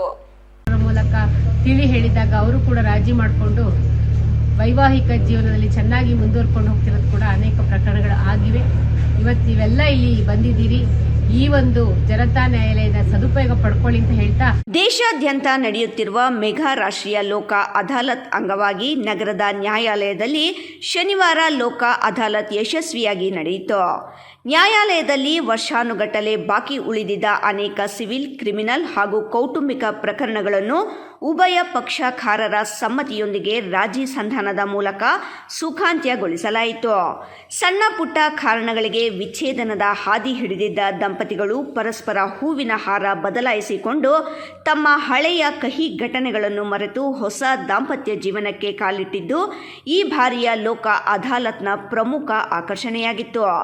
ಕಾರ್ಯಕ್ರಮದಲ್ಲಿ ಮಾತನಾಡಿದ ಹಿರಿಯ ನ್ಯಾಯಾಧೀಶರಾದ BS ಜಯಶ್ರೀ ಅವರು ಲೋಕ ಅದಾಲತ್ ಪ್ರಕ್ರಿಯೆಯನ್ನು ರಾಷ್ಟ್ರೀಯ ಹಬ್ಬ ಎಂದು ಬಣ್ಣಿಸಿದರು. ನ್ಯಾಯಾಲಯದ ಕದ ತಟ್ಟುವ ಕಕ್ಷಿದಾರರಿಗೆ ಸಂಧಾನಕಾರರ ಮೂಲಕ ತಿಳಿ ಹೇಳಿ ಅವರ ವೈವಾಹಿಕ ಜೀವನವನ್ನು ಮತ್ತೆ ಸರಿದಾರಿಗೆ ತರುವುದು ಅಭೂತಪೂರ್ವ ಕ್ಷಣವಾಗಿದೆ. ಕೌಟುಂಬಿಕ ನ್ಯಾಯಾಲಯದಲ್ಲಿ ಇಂದು 6 ದಂಪತಿಗಳು ರಾಜಿ ಮಾಡಿಕೊಂಡು ಒಂದಾಗಿದ್ದು ಅವರ ಮುಖದಲ್ಲಿ ಮಂದಹಾಸ ಮೂಡಿದೆ. ಮುಂದಿನ ದಿನಗಳಲ್ಲಿ ಈ ಸಂಖ್ಯೆ ಏರಿಕೆಯಾಗಲಿದೆ. ಕೌಟುಂಬಿಕ ನ್ಯಾಯಾಲಯದಲ್ಲಿ ವಿಚ್ಛೇದನ ಪ್ರಕರಣಗಳೇ ಇಲ್ಲದಂತಾಗಲಿ ಎಂಬುದು ನಮ್ಮ ಆಶಯ ಎಂದು ಹರ್ಷ ವ್ಯಕ್ತಪಡಿಸಿದರು. ದಿನ ನಾವು ಇದನ್ನು ರಾಷ್ಟ್ರೀಯ ಹಬ್ಬ ಅಂತ ಹೇಳೋದ್ರಲ್ಲಿ ಅಡ್ಡಿ ಇಲ್ಲ. ಇದು ರಾಷ್ಟ್ರೀಯ ಲೋಕ ಅದಾಲತ್. ಇಡೀ ದೇಶಾದ್ಯಂತ ಈ ಹಬ್ಬವನ್ನು ಆಚರಿಸ್ತಾ ಇದ್ದೇವೆ. ಈ ಹಬ್ಬದಲ್ಲಿ ಇದೊಂದು ಪರ್ವ ಇದ್ದಾಗೆ. ಈ ಹಬ್ಬದಲ್ಲಿ ಗಂಡ ಹೆಂಡತಿ ಒಂದಾಗುವಂಥ ಪ್ರಕ್ರಿಯೆ ಇದೆಯಲ್ಲ, ಅದು ಅಭೂತಪೂರ್ವವಾದ ಒಂದು ಕ್ಷಣ. ಮತ್ತೆ ಅವರು ಹೊಸ ದಾಂಪತ್ಯದ ಜೀವನವನ್ನು ಬಾಗಿಲನ್ನು ಮೆಟ್ಲನ್ನು ಹತ್ತುತ್ತಾ ಇದ್ದಾರೆ ಅಂತ ಹೇಳೋದ್ರಲ್ಲಿ ಯಾವುದೂ ಅತಿಶಯೋಕ್ತಿ ಇಲ್ಲ. ಇವತ್ತು ನೋಡಿ ಅವ್ರ ಮುಖಗಳು ಎಷ್ಟು ಮಂದಹಾಸದಿಂದ ಮಿನುಗ್ತಾ ಇದೆ. ಗಂಡ ಹೆಂಡತಿಯರು ಹೇಗೆ ಸಂತೋಷವಾಗಿ ಹೋಗ್ತಾ ಇದ್ದಾರೆ.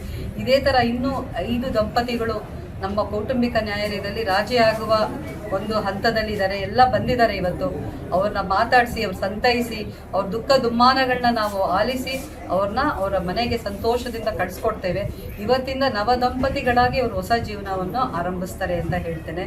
ಸರಸ ಜನನ ವಿರಸಮರಣ ಸಮರಸವೇ ಜೀವನ ಎಂಬ ವರಕವಿ ದಾರಾ ಬೇಂದ್ರೆಯವರ ಸಾಲುಗಳನ್ನು ಉಲ್ಲೇಖಿಸಿದ ನ್ಯಾಯಾಧೀಶರು ಕೋಲಾರದ ಜನತೆಗೆ ವಿಶೇಷ ಮನವಿ ಮಾಡಿದರು. ಅಣ್ಣ ತಮ್ಮ, ಅಕ್ಕ ತಂಗಿ ಅಥವಾ ಸ್ನೇಹಿತರ ನಡುವೆ ಸಣ್ಣ ಪುಟ್ಟ ವಿಚಾರಗಳಿಗೆ ಪ್ರತಿಷ್ಠೆಗಾಗಿ ನ್ಯಾಯಾಲಯದ ಮೆಟ್ಟಿಲೇರಿ ಜೀವನ ಹಾಳು ಮಾಡಿಕೊಳ್ಳಬೇಡಿ. ಕೋಲಾರದಲ್ಲಿ ರಾಮರಾಜ್ಯ ನಿರ್ಮಾಣವಾಗಬೇಕು ಎಂದು ಆಶಿಸಿದರು. ಕಾರ್ಯಕ್ರಮದಲ್ಲಿ ಮಾನ್ಯ ಪ್ರಧಾನ ಜಿಲ್ಲಾ ಮತ್ತು ಸತ್ರ ನ್ಯಾಯಾಧೀಶರಾದ ಶ್ರೀ ವಿಜಯಕುಮಾರ್, ಎಂ ಆನಂದ ಶೆಟ್ಟಿ, ಜಿಲ್ಲಾ ವಕೀಲರ ಸಂಘದ ಅಧ್ಯಕ್ಷರಾದ ಶ್ರೀ ಎಲ್ ಶ್ರೀನಿವಾಸ್, ನ್ಯಾಯಾಧೀಶರುಗಳಾದ Mayanna, Vidya, Sharmila, S Arathi Balappa Kamathe, Jaishankar J, Lakshmi M V, Mamata P, Harshaji, Bhagyaratna Nayak, Mahadevaswamy, ಜಿಲ್ಲಾ ಕಾನೂನು ಸೇವೆಗಳ ಪ್ರಾಧಿಕಾರದ ಸದಸ್ಯ ಕಾರ್ಯದರ್ಶಿ ಪ್ರಭು ನೀಲಚಾರಿ ಬಡಿಗೇರ, ಜಿಲ್ಲಾ ವಕೀಲರ ಸಂಘದ ಪ್ರಧಾನ ಕಾರ್ಯದರ್ಶಿ ಕೆವಿ ಆದರ್ಶ್ ಉಪಸ್ಥಿತರಿದ್ದರು. ಅಂಚೆ ವಿಜಯ್, ರಾಯಲ್ಸ್ ಕನ್ನಡ, ಕೋಲಾರ. ರಾಜ್ಯ ಸರ್ಕಾರಿ ನೌಕರರ ಸಂಘದಿಂದ ಬೆಂಗಳೂರಿನ ಕಬ್ಬನ್ ಉದ್ಯಾನವನದಲ್ಲಿ ನಡೆಯುತ್ತಿರುವ ಕಾರ್ಯಕ್ರಮಕ್ಕೆ ಚಿಂತಾಮಣಿ ತಾಲೂಕು ಸರ್ಕಾರಿ ನೌಕರರ ಸಂಘದಿಂದ ಹೊರಟ ಬಸ್ಸುಗಳಿಗೆ ತಾಲೂಕು ಪಂಚಾಯಿತಿ ಇಒ ಎಸ್ ಆನಂದ್ ಚಾಲನೆ ನೀಡಿದರು. ಸರ್ಕಾರಿ ನೌಕರ ಸಂಘಕ್ಕೆ ಕರ್ನಾಟಕ ರಾಜ್ಯ ಸರ್ಕಾರಿ ನೌಕರ ನ್ಯಾಯಯುತ ಬೇಡಿಕೆಗಳು. ಕರ್ನಾಟಕ ರಾಜ್ಯ ಸರ್ಕಾರಿ ನೌಕರ ನ್ಯಾಯಯುತ ಬೇಡಿಕೆಗಳು. ರಾಜ್ಯ ಸರ್ಕಾರಿ ನೌಕರರ ಸಂಘದಿಂದ ಬೆಂಗಳೂರಿನ ಕಬ್ಬನ್ ಉದ್ಯಾನವನದಲ್ಲಿ ನಡೆಯುತ್ತಿರುವ ಕಾರ್ಯಕ್ರಮಕ್ಕೆ ಚಿಂತಾಮಣಿ ತಾಲೂಕು ಸರ್ಕಾರಿ ನೌಕರರ ಸಂಘದಿಂದ ಹೊರಟ ಬಸ್ಗಳಿಗೆ ತಾಲೂಕು ಪಂಚಾಯಿತಿ ಇಒ ಎಸ್ ಆನಂದ್ ಚಾಲನೆ ನೀಡಿದರು. ನಂತರ ಮಾತನಾಡಿದ ಅವರು, ಮಕ್ಕಳ ಪ್ರತಿಭಾ ಪುರಸ್ಕಾರ ಮತ್ತು ಸರ್ಕಾರಿ ನೌಕರರ ಬೇಡಿಕೆಗಳ ಈಡೇರಿಕೆಗೆ ಹಕ್ಕೊತ್ತಾಯ ಮಾಡುವ ಕಾರ್ಯಕ್ರಮ ಇದಾಗಿದ್ದು, ಎನ್ಪಿಎಸ್ನಿಂದ ಒಪಿಎಸ್ ಆಗುವವರೆಗೂ ನಮ್ಮ ಎಲ್ಲ ಸರ್ಕಾರಿ ನೌಕರರು ನಿರಂತರವಾಗಿ ಹೋರಾಟಕ್ಕೆ ಜಯ ಸಿಗಲಿ ಎಂದು ಶುಭ ಹಾರೈಸಿದರು. ಈ ವೇಳೆ ಚಿಂತಾಮಣಿ ಸರ್ಕಾರಿ ನೌಕರ ಸಂಘದ ಅಧ್ಯಕ್ಷ ಅಶೋಕ್ ಕುಮಾರ್ ಮಾತನಾಡಿ, ಕಾರ್ಯಕ್ರಮದ ಜೊತೆಗೆ ಸರ್ಕಾರಿ ನೌಕರರ ಮಕ್ಕಳು ಎಸ್ಎಸ್ಎಲ್ಸಿ ಮತ್ತು ಪಿಯುಸಿಯಲ್ಲಿ ಹೆಚ್ಚು ಅಂಕ ಗಳಿಸಿದವರಿಗೆ ಪ್ರತಿಭಾ ಪುರಸ್ಕಾರ ಮಾಡಲಾಗುತ್ತದೆ. ನೌಕರರ ಹಲವು ದಿನಗಳ ಬೇಡಿಕೆಯಾದ ಎನ್ಪಿಎಸ್ ರದ್ದುಗೊಳಿಸಿ ಒಪಿಎಸ್ ಜಾರಿಗೆ ತರಬೇಕೆಂದು ಸಂಘಟನೆ ಮೂಲಕ ಅನೇಕ ಹೋರಾಟಗಳನ್ನು ಮಾಡಲಾಗಿದೆ. ಈಗಾಗಲೇ ಪ್ರಣಾಳಿಕೆಯಲ್ಲಿ ಒಪಿಎಸ್ ಜಾರಿಗೆ ಭರವಸೆ ನೀಡಿದ್ದೀರಿ. ಆ ಭರವಸೆಯನ್ನು ಈಡೇರಿಸಿ ನೌಕರರ ಬೇಡಿಕೆಗೆ ಸ್ಪಂದಿಸಬೇಕೆಂದು ಮುಖ್ಯಮಂತ್ರಿಗಳು ಮತ್ತು ಉಪಮುಖ್ಯಮಂತ್ರಿಗಳಲ್ಲಿ ವಿನಂತಿಸುತ್ತೇವೆ ಎಂದರು. ಸರ್ಕಾರಿ ನೌಕರರ ಸಂಘ ಕೇಂದ್ರ ಸಂಘದ ವತಿಯಿಂದ ಈ ದಿನ ನಮ್ಮ ರಾಜ್ಯದ ನೂತನ ಮುಖ್ಯಮಂತ್ರಿಗಳಾಗಿರ್ತಕ್ಕಂಥ ಸನ್ಮಾನ್ಯ ಡಿ ಕೆ ಶಿವಕುಮಾರ್ ಸಾಹೇಬರಿಗೆ, ಸನ್ಮಾನ್ಯ ಉಪಮುಖ್ಯಮಂತ್ರಿಗಳಾಗಿರ್ತಕ್ಕಂಥ ಡಾಕ್ಟರ್ ಜಿ ಪರಮೇಶ್ವರ್ ಸಾಹೇಬರಿಗೆ ನಮ್ಮ ಅಭಿಮಾನದ ಅಭಿನಂದನೆ ಕಾರ್ಯಕ್ರಮ. ಈ ಒಂದು ಕಾರ್ಯಕ್ರಮದ ಜೊತೆಯಲ್ಲಿ ನಮ್ಮ ಸರ್ಕಾರಿ ನೌಕರರ SSLC ಮತ್ತು PUCಯಲ್ಲಿ ಅತಿ ಹೆಚ್ಚು ಅಂಕ ಗಳಿಸಿರ್ತಕ್ಕಂಥ ವಿದ್ಯಾರ್ಥಿಗಳಿಗೆ ಪ್ರತಿಭಾ ಪುರಸ್ಕಾರ. ಇದರ ಜೊತೆಯಲ್ಲಿ ಇವತ್ತು ನಾವು ನಮ್ಮ ಸರ್ಕಾರಿ ನೌಕರರ ಬಹುದಿನಗಳ ಬೇಡಿಕೆಗಳಾಗಿರ್ತಕ್ಕಂಥ NPS ಅನ್ನು ರದ್ದುಗೊಳಿಸಿ OPS ಜಾರಿಗೊಳಿಸಬೇಕಂತ ಈಗಾಗಲೇ ನಮ್ಮ ಸಂಘಟನೆಗಳ ಮುಖಾಂತರ ಅನೇಕ ಹೋರಾಟಗಳು ಮಾಡಿದ್ದೀವಿ. ಇವತ್ತು ನಾವು ಮಾನ್ಯ ಸರ್ಕಾರ ಮುಖ್ಯಮಂತ್ರಿಗಳು, ಮಾನ್ಯ ಉಪಮುಖ್ಯಮಂತ್ರಿಗಳು ನಾವು ಬೇಡ್ಕೊಳ್ಳೋದಿಷ್ಟೇ, ಇವತ್ತು ತಾವು ಏನು ಗ್ಯಾರಂಟಿಗಳು ತಾವು ಪ್ರಣಾಳಿಕೆಯಲ್ಲಿ ಹಾಕಿದರೆ ಆ ಗ್ಯಾರಂಟಿಗಳನ್ನು ಇವತ್ತು ಜಾರಿಗೆ ತಂದಿದ್ದೀರಾ. 6ನೇ ಗ್ಯಾರಂಟಿಯಾಗಿ ನಾವು NPS ಅನ್ನು ರದ್ದುಪಡಿಸಿ OPS ಜಾರಿಗೊಳಿಸ್ತೀವಿ ಅಂತ ತಮ್ಮ ಪ್ರಣಾಳಿಕೆಯಲ್ಲಿ ತಾವು ಪ್ರಕಟಿಸಿದ್ದೀರಾ. ಅದೇ ರೀತಿಯಾಗಿ ಏನು ಗ್ಯಾರಂಟಿಗಳ ರೀತಿಯಲ್ಲಿ ನಮ್ಮ ಗ್ಯಾರಂಟಿಯನ್ನು ಸಹ ನೀವು ಗ್ಯಾರಂಟಿಗೊಳಿಸಬೇಕು, ಜಾರಿಗೆ ಆಗಬೇಕು. ಇವತ್ತು ನಮ್ಮ ಸರ್ಕಾರಿ ನೌಕರರು ಬೇರೆ ರಾಜ್ಯಗಳಿಗೆ ಹೋಲಿಕೆ ಮಾಡಿದರೆ ವೇತನದಲ್ಲಿ ತುಂಬ ವ್ಯತ್ಯಾಸಗಳಿದ್ದಾವೆ. ಆದ್ದರಿಂದ ನಾವು ನಮ್ಮ ಒತ್ತಾಯ ಏನಂದರೆ ಇವತ್ತು ಕೇಂದ್ರ ಸಮಾನ ವೇತನ ನಮ್ಮ ಸರ್ಕಾರಿ ನೌಕರರಿಗೂ ಸಹ ಸಿಗಬೇಕು. ಒಂದೇ ಕಾಂಪೌಂಡಲ್ಲಿ ನಾವು ರಾಜ್ಯ ಸರ್ಕಾರಿ ನೌಕರರು ಮತ್ತು ಕೇಂದ್ರ ಸರ್ಕಾರ ನೌಕರರು ಕೆಲಸ ಮಾಡ್ತಾ ಇರ್ತೀವಿ. ಬೇರೆ ರಾಜ್ಯಗಳ ಹೋಲಿಕೆಯಲ್ಲಿ ರಾಜ್ಯದ ಸರ್ಕಾರಿ ನೌಕರರ ವೇತನದಲ್ಲಿ ಸಾಕಷ್ಟು ವ್ಯತ್ಯಾಸಗಳಿವೆ. ಸಮಾನ ಕೆಲಸಕ್ಕೆ ಸಮಾನ ವೇತನ ಎಂಬ ತತ್ವದಡಿ ಕೇಂದ್ರ ಸರ್ಕಾರದ ಸಮಾನ ವೇತನ ನಮಗೂ ನೀಡಬೇಕೆಂದು ಒತ್ತಾಯಿಸುತ್ತೇವೆ. ಸಂಘದ ಅಧ್ಯಕ್ಷ ಷಡಾಕ್ಷರಿ ಅವರ ನೇತೃತ್ವದಲ್ಲಿ ಸುಮಾರು 1 ಲಕ್ಷಕ್ಕೂ ಹೆಚ್ಚು ನೌಕರರು ಇಂದು ಇಲ್ಲಿ ಸೇರಿದ್ದೇವೆ. ಈ ಸಮ್ಮೇಳನ ಯಶಸ್ವಿಯಾಗಲಿ ಮತ್ತು ನಮ್ಮ ಪ್ರಮುಖ ಬೇಡಿಕೆಗಳು ಈಡೇರಲಿ ಎಂದು ಸರ್ಕಾರವನ್ನು ಮತ್ತೊಮ್ಮೆ ಕೋರುವುದಾಗಿ ಹೇಳಿದರು. ಈ ದಿವಸ ಮಕ್ಕಳ ಪ್ರತಿಭಾ ಪುರಸ್ಕಾರ ಮತ್ತು ಸರ್ಕಾರಿ ನೌಕರರ ಒಂದು ಬೇಡಿಕೆಗೆ ಎಲ್ಲ ನಮ್ಮ ಹೋರಾಟ ನಿರಂತರವಾಗಿರ್ತದೆ. ಎಲ್ಲ OPS ಇಂದ NPS ಇಂದ OPS ಆಗೋವರೆಗೂ ಎಲ್ಲ ನಮ್ಮ ಸರ್ಕಾರಿ ನೌಕರರ ಬಂಧುಗಳು ನಿರಂತರವಾದ ಹೋರಾಟಕ್ಕೆ ಜಯ ಸಿಗಲಿ ಅಂತೇಳಿ ಈ ಸಂದರ್ಭದಲ್ಲಿ ಹಾರೈಸ್ತಾ ಇದ್ದೀನಿ.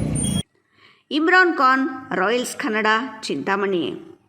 ಚಿಂತಾಮಣಿ ತಾಲೂಕಿನ ಕೆಂಚಾರ್ಲಹಳ್ಳಿ ಠಾಣೆ ಪೊಲೀಸರು ಅಂತರ್ಜಿಲ್ಲಾ ಮನೆಕಳ್ಳನನ್ನ ಬಂಧಿಸಿ 13.50 ಲಕ್ಷ ರು ಬೆಲೆ ಬಾಳುವ 90 ಗ್ರಾಂ ತೂಕದ ಬಂಗಾರದ ಆಭರಣಗಳನ್ನು ವಶಪಡಿಸಿಕೊಂಡಿದ್ದಾರೆ. ಚಿಂತಾಮಣಿ ತಾಲೂಕಿನ ಕೆಂಚಾರ್ಲಹಳ್ಳಿ ಠಾಣಾ ಪೊಲೀಸರು ಅಂತರ್ಜಿಲ್ಲಾ ಮನೆ ಕಳ್ಳನನ್ನು ಬಂಧಿಸಿ 13.5 ಲಕ್ಷ ರು ಬೆಲೆಯ 90 ಗ್ರಾಂ ತೂಕದ ಬಂಗಾರದ ಆಭರಣಗಳನ್ನು ವಶಪಡಿಸಿಕೊಂಡಿದ್ದಾರೆ. ಚೇಳೂರು ತಾಲೂಕಿನ ಕದಿರೇನಹಳ್ಳಿ ಗ್ರಾಮದ KR ಪ್ರಶಾಂತ್ ಬಂಧಿತ ಆರೋಪಿ. ಸುಮಾರು 1 ವರ್ಷದ ಹಿಂದೆ ಕೋನೆಪಲ್ಲಿ ಗ್ರಾಮದ ಲಕ್ಷ್ಮೀಪತಿ ಎಂಬುವವರ ಮನೆಯಲ್ಲಿ 66 ಗ್ರಾಂ ತೂಕದ ಬಂಗಾರದ ಆಭರಣಗಳ ಕಳ್ಳತನ, ಸುಮಾರು 5 ತಿಂಗಳ ಹಿಂದೆ ಆನಪಲ್ಲಿ ಗ್ರಾಮದ ವಿನೋದಮ್ಮ ಮನೆಯಲ್ಲಿ 23 ಗ್ರಾಂ ತೂಕದ ಬಂಗಾರದ ಆಭರಣಗಳ ಕಳ್ಳತನ ಸಂಬಂಧ ದೂರುಗಳು ದಾಖಲಾಗಿದ್ದವು. ಆರೋಪಿಗಳ ಪತ್ತೆಗಾಗಿ ಠಾಣೆಯ ಇನ್ಸ್ಪೆಕ್ಟರ್ JC ನಾರಾಯಣಸ್ವಾಮಿ ನೇತೃತ್ವದಲ್ಲಿ ವಿಶೇಷ ತಂಡವನ್ನು ರಚಿಸಲಾಗಿತ್ತು. ತಂಡವು ಕಳ್ಳತನವಾದ ಮನೆಗಳಿಗೆ ಭೇಟಿ ನೀಡಿ ಹೇಳಿಕೆಗಳನ್ನು ಪಡೆದುಕೊಂಡು ವಿವಿಧ ಆಯಾಮಗಳಿಂದ ಆರೋಪಿಗಳ ಪತ್ತೆಗಾಗಿ ಕ್ರಮ ಕೈಗೊಂಡಿದ್ದರು. ಚಿನ್ನಾಭರಣಗಳ ಮಾರಾಟದ ಅಂಗಡಿಗಳ ಮೇಲೂ ನಿಗಾ ವಹಿಸಿದ್ದರು. ಆರೋಪಿಯು ನಗರದ ನಾಮಕಿಟ್ಟಣ್ಣ ಬಂಗಾರದ ಅಂಗಡಿಯ ಮುಂದೆ ಅನುಮಾನಾಸ್ಪದವಾಗಿ ಓಡಾಡುತ್ತಿದ್ದಾಗ ಬಂಧಿಸಿ ಪೊಲೀಸ್ ಠಾಣೆಗೆ ಕರೆದೊಯ್ದಾಗ ಮಾಲು ಸಮೇತ ಸಿಕ್ಕಿಬಿದ್ದಿದ್ದಾನೆ. ಆರೋಪಿಯನ್ನು ವಿಚಾರಣೆ ಮಾಡಿದಾಗ 2 ಮನೆಗಳಲ್ಲಿ ಬಂಗಾರದ ಆಭರಣಗಳನ್ನು ಕಳ್ಳತನ ಮಾಡಿರುವುದನ್ನು ಒಪ್ಪಿಕೊಂಡಿದ್ದಾನೆ. ಬೆಂಗಳೂರು ಗ್ರಾಮಾಂತರ ಜಿಲ್ಲಾ ಹೊಸಕೋಟೆ ಪೊಲೀಸ್ ಠಾಣೆಯಲ್ಲಿ ಹಾಗೂ ಬೆಂಗಳೂರು ನಗರದ ಕಾಮಾಕ್ಷಿಪಾಳ್ಯ ಪೊಲೀಸ್ ಠಾಣೆಯ ಕಳ್ಳತನ ಪ್ರಕರಣಗಳಲ್ಲಿ ಆರೋಪಿಯಾಗಿದ್ದಾನೆ. ಇಮ್ರಾನ್ ಖಾನ್, ರಾಯಲ್ಸ್ ಕನ್ನಡ, ಚಿಂತಾಮಣಿ. ಇದೀಗ ಸಣ್ಣದೊಂದು ವಿರಾಮದ ನಂತರ ರಾಯಲ್ಸ್ ಕನ್ನಡ ಪ್ರೈಮ್ ನ್ಯೂಸ್ ಮುಂದುವರಿಯುತ್ತದೆ.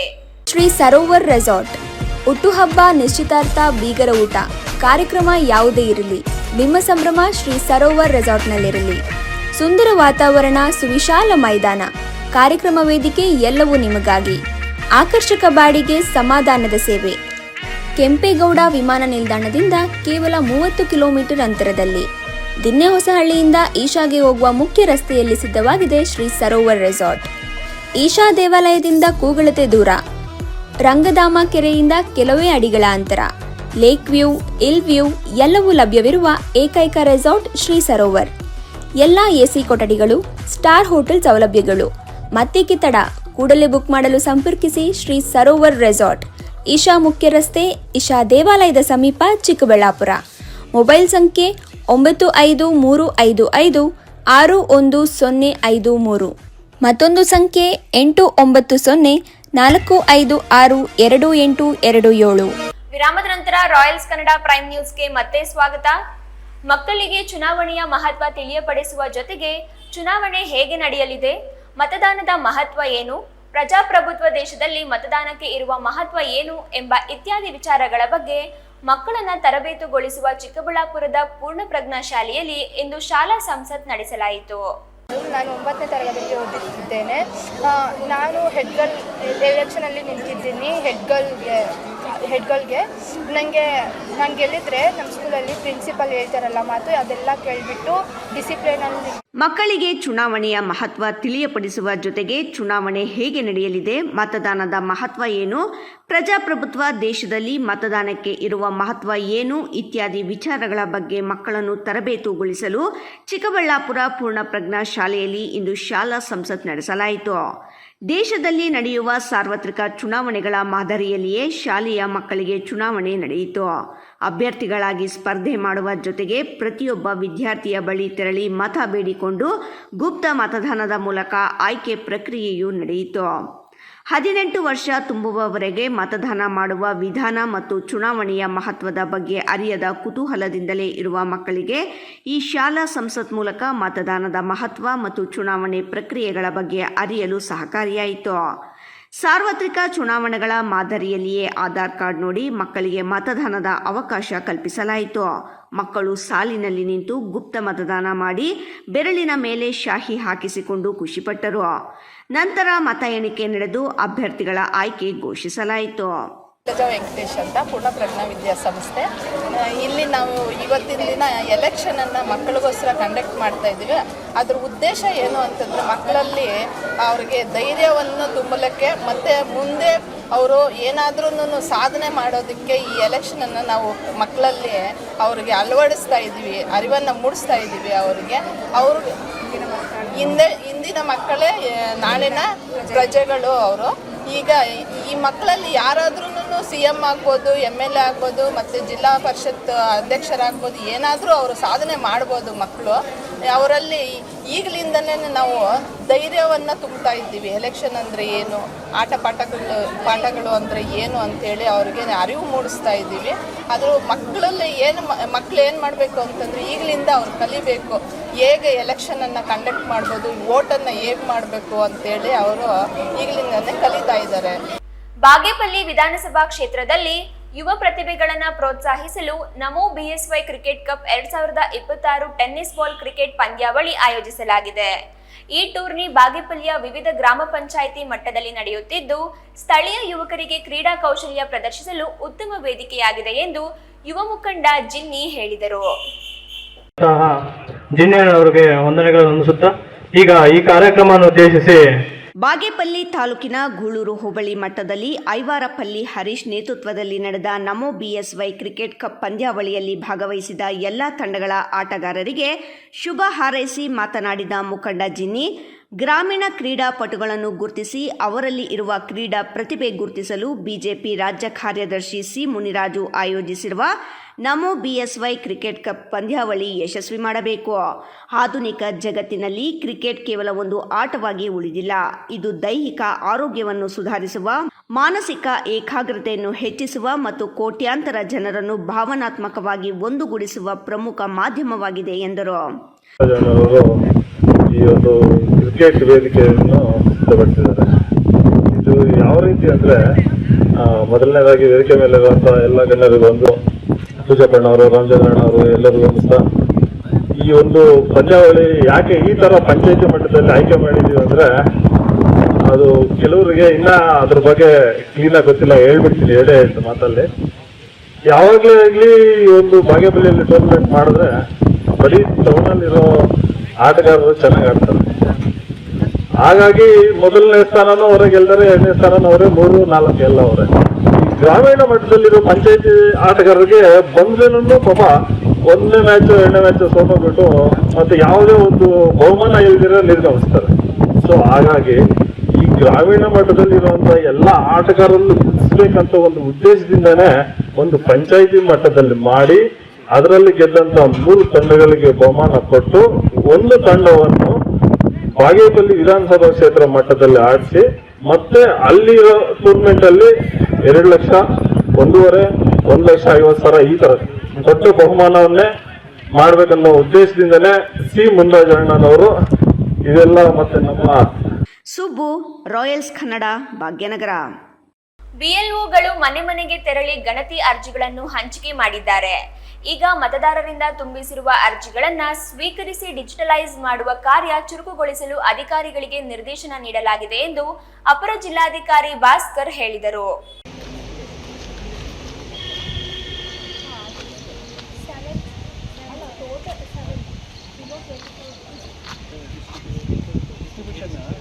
ಶಿಡ್ಲಘಟ್ಟ ನಗರದ ಉಲ್ಲೂರು ಪೇಟೆಯ ಅಂಗನವಾಡಿ ಕೇಂದ್ರದಲ್ಲಿ SIR ಡಿಜಿಟಲೀಕರಣ ಕಾರ್ಯವನ್ನು ವೀಕ್ಷಿಸಿ ಮಾತನಾಡಿದ ಅಪರ ಜಿಲ್ಲಾಧಿಕಾರಿ ಭಾಸ್ಕರ್, ಶಿಡ್ಲಘಟ್ಟ ವಿಧಾನಸಭಾ ಕ್ಷೇತ್ರದಲ್ಲಿ ಗಣತಿಯ ಅರ್ಜಿ ಹಂಚಿಕೆ ಕಾರ್ಯ ಯಶಸ್ವಿಯಾಗಿ ನಡೆದಿದೆ.